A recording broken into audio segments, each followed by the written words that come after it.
పరిచయస్తులే కాలయంలో వస్తున్నారా? ప్రాణానికి ప్రాణమిస్తారనుకున్న వారే పగబట్టి పాముల్లా ప్రాణాలు తీస్తున్నారా? అవును, ఇప్పుడు విశాఖ నగరాన్ని అపరిచిత భయం వెంటాడుతుంది. ముక్కు మొహం తెలియని వాడు దాడి చేస్తే వచ్చే భయం కంటే నిత్యం కళ్ళ ముందే తిరిగి నమ్మిన వాడే గొంతు కోస్తుంటే కలిగే భయం వర్ణనాతీతం. డబ్బు బంగారం మోజులో కొందరు, క్షణకావేశంలో మరికొందరు మహిళలు ప్రాణాలతో చెలగాటమాడుతున్నారు. ఈ తరహాలో ఇటీవల జరిగిన కొన్ని ఘటనలు వైజాగ్ ప్రశాంతతను చిన్నభిన్నం చేయడమే కాదు, ఒంటరి మహిళలను ఆందోళనలోకి నెట్టాయి. ప్రశాంతమైన విశాఖ తీరంలో అలజడి లేపిన ఆ ఘటనలపై మా ప్రతినిధి దుర్గా ప్రసాద్ అందిస్తున్న ప్రత్యేక కథనం.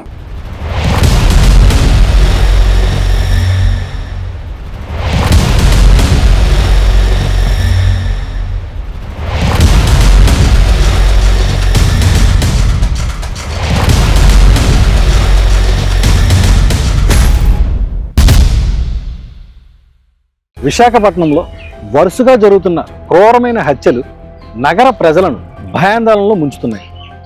ఈ దారుణాల వెనుక ఒకే రకమైన పద్ధతి కనిపిస్తోంది. బాధితులకు బాగా తెలిసిన వారే హంతకులుగా మారుతున్నారు.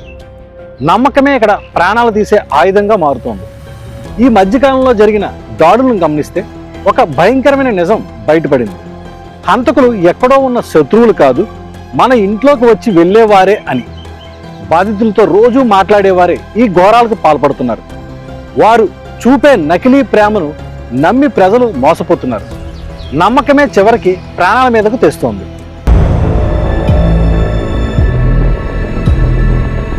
కొద్ది నెలల క్రితం ఆరులోని దుర్గానగర్కు చెందిన కాపు లక్ష్మి అనే మహిళకు రాంగ్ ఫోన్ కాల్తో పరిచయమైన విజయనగరం జిల్లా బొబ్బిలికి చెందిన వ్యక్తి ఈ ఏడాది ఫిబ్రవరి 11న ఆమె ఇంటికి వెళ్ళాడు. కథ తప్పుడు ఫోన్ కాల్ తో మొదలైంది, కానీ ప్రాణం తీసేంత వరకు వెళ్ళింది. ఆరిలోవ దుర్గానగర్ కు చెందిన కాపు లక్ష్మి అనే మహిళ చిట్టీలు నడుపుతూ ఆర్థికంగా స్థిరపడింది.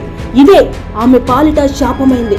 రాంగ్ కాల్ తో పరిచయమైన బొబ్బిలికి చెందిన ఓ కిరాతకుడు ఆమె ఇంట్లో ఒంటరిగా ఉన్న సమయం చూసి అప్పు అడిగాడు. ఇవ్వను అన్నందుకు కక్ష పెంచుకొని విచక్షణ కోల్పోయి గొంతు నిలిమి చంపేశాడు.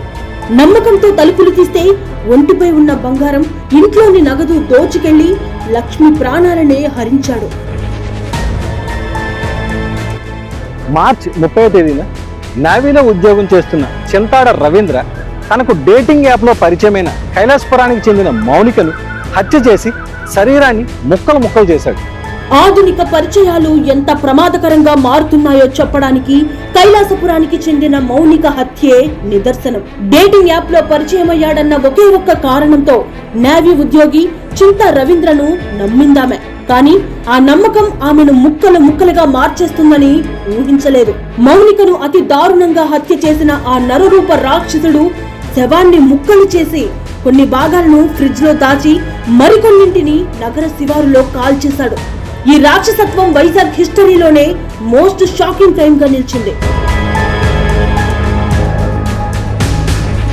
ఈ ఘటన మరొక ముందే మే 13వ తేదీన అక్కేపాలెం శ్రీనివాస్ నగర్ కు చెందిన పార్వతి అనే మహిళకు ఆమె దుకాణాన్ని అద్దెకు తీసుకున్న వ్యక్తితో పరిచయం ఏర్పడింది. రోజు చూసేవాడే కదా అని నమ్మింది. కానీ ఆమె ఇంట్లో ఒంటరిగా ఉన్న సమయాన్ని ఆ అద్దెకు ఉండే దుష్టుడే అదునుగా మార్చుకున్నాడు. లోపలికి చొరబడి ఆమెను హతమార్చి ఒంటిపై ఉన్న బంగారంతో పరారయ్యాడు. సీసీ కెమెరాల నిఘాతో పోలీసులు నిందితుడిని పట్టుకున్నా పోయిన ప్రాణం తిరిగి వస్తుందా? మే 19న భీమిలికి చెందిన కొయ్య ప్రవీణ్ తనకు పరిచయస్తురాలైన కొమ్మాది వైఎస్ఆర్ కాలనీకి చెందిన వివాహితను కాపులుప్పాల్లోని ఒక లేఅవుట్లోకి తీసుకువెళ్లి వైరుతో గొంతు నులిమి ఊపిరాడకుండా చేశాడు. ఈ ఘటనలో మృత్యువు అంచుల్లోంచి ఓ వివాహిత ప్రాణాలతో బయటపడింది. వైరుతో ఆమె గొంతు నులిమి చంపేందుకు ప్రయత్నించాడు. ఆమె చనిపోయిందని భావించి తుప్పల్లో పడేసి వెళ్లిపోయాడు. కానీ మరుసటి రోజు మార్నింగ్ వాక్ కు వెళ్లిన గ్రే హౌస్ పోలీసులు ఆమెలో ప్రాణం ఉండడం చూసి ఆసుపత్రికి తరలించారు. చావు నోట్లోంచి బ్రతికిన ఆ బాధితురాలి వాంగ్మూలంతోనే ఆ కిరాతకుడు ఇప్పుడు జైల్లో ఊచలు లెక్కబెడుతున్నాడు.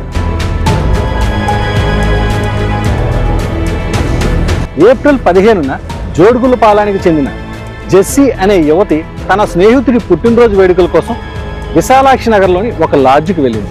స్నేహితులంటే కష్టాల్లో తోడుండాలి, కానీ ఇక్కడ ఆ స్నేహమే ఒక యువతి ఆత్మహత్యకు కారణమైంది. ఏప్రిల్ 15న జోడుగుల్లపాలెంకి చెందిన జెస్సీ అనే యువతి తన స్నేహితుడి పుట్టినరోజు వేడుకల కోసం విశాలాక్షి నగర్లోని ఒక లాడ్జికి వెళ్ళింది.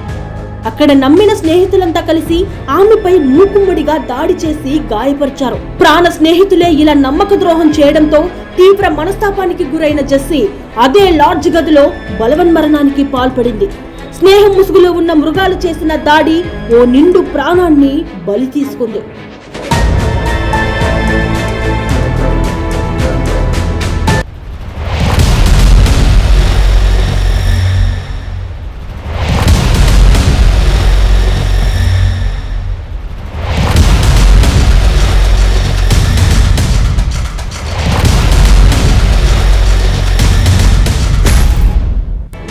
ఇలా ఒకదాని తరువాత ఒకటిగా జరిగిన ఈ వరుస ఘోరాలు సాగర తీర ప్రజలను తీవ్ర భయాందోళనకు గురి చేస్తున్నాయి. అసలు సమాజం ఎటువైపు వెళ్తుందో అర్థం కాక వైజాగ్ వాసులు వణికిపోతున్నారు. ప్రాణ స్నేహితులు, పక్కింటి వాళ్ళు, నిత్యం చూసే పరిచయస్తులే ఇలా ప్రాణాంతకులుగా మారుతుంటే ఎవరిని నమ్మాలో ఎవరిని నమ్మకూడదో తెలియని పరిస్థితి ఏర్పడిందంటూ స్థానికులు ఆవేదన వ్యక్తం చేస్తున్నారు. తెలిసిన వాళ్ళని మోసం చేయడం అనేది జరుగుతుంది. అంటే తెలిసిన వాళ్ళ ఇళ్లలో బంగారం దోపిడీనైతేనేమి, వృద్ధులు ముఖ్యంగా వృద్ధులను టార్గెట్ చేస్తూ వృద్ధుల మెడలో ఉన్న బంగారాన్ని తెంచి వాళ్ళని హత్య చేయటం.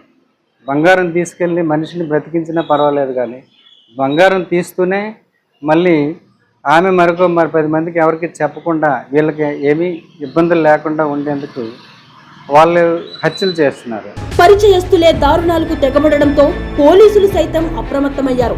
మహిళలు ఒంటరిగా ఉన్నప్పుడు ఎంతటి తెలిసిన వారైనా సరే గుడ్డిగా నమ్మి ఇంట్లోకి అనుమతించవద్దని హెచ్చరిస్తున్నారు.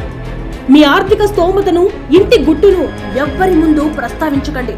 సమాజం ఎటుపోతుందో తెలియని ఈ రోజుల్లో అప్రమత్తతే మహిళలకు శ్రీరామ రక్ష.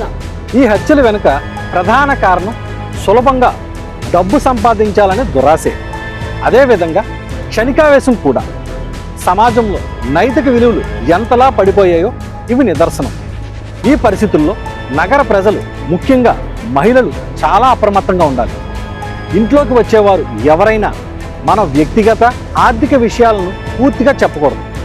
ఇంట్లో ఒంటరిగా ఉన్నప్పుడు తెలిసిన వారైనా సరే తలుపులు తీసే ముందు ఆలోచించాలి. ఏదైనా అనుమానం వస్తే వెంటనే కుటుంబ సభ్యులకు లేదా పోలీసులకు సమాచారం ఇవ్వాలి. విశాఖలో జరుగుతున్న ఈ ఘటనలు సమాజానికి ఒక హెచ్చరిక. స్నేహాన్ని, నమ్మకాన్ని ఆయుధంగా చేసుకుని తిరుగుతున్న కిరాతకుల పట్ల ప్రతి ఒక్కరూ కళ్ళు తెరిచి ఉండాలి.